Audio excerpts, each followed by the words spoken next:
When it comes to presenting price to your buyer, what is one huge form of sales sabotage that you have to know about?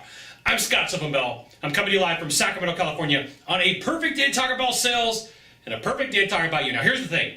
At some point after your presentation, you're going to have to talk to your buyer about how much the investment is. And there's a lot of ways to introduce the talk about money, and there's a good way to do it, and there is a bad way to do it. And so I was recently working with a sales guy, and he was having some struggles, and this is what would happen.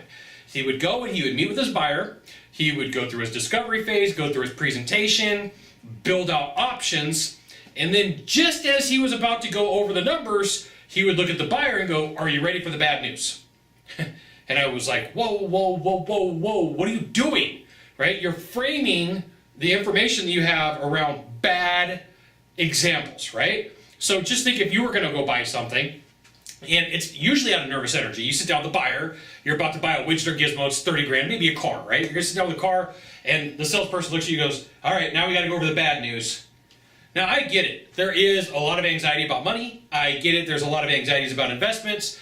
But if you're talking about your product, your service, your widget, your gizmo, and you're about to roll numbers and you're like, "Hey, I've got bad news for you," you're going to run into a challenge where the buyer might go, I was hoping for something good.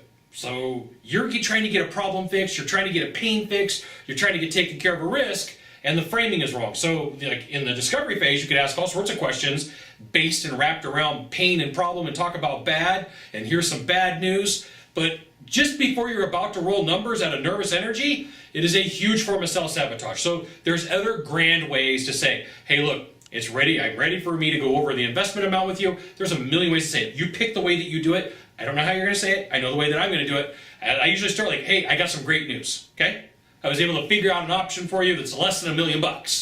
And usually everybody laughs, "Ha ha ha, that's super funny," right? But I don't start with, "Hey, I've got bad news for you," and then roll into a solution for a problem that I've developed.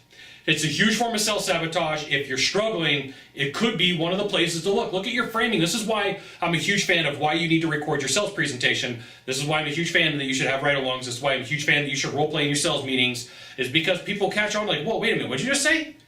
And it's a clue. If success leaves clues, so does failure.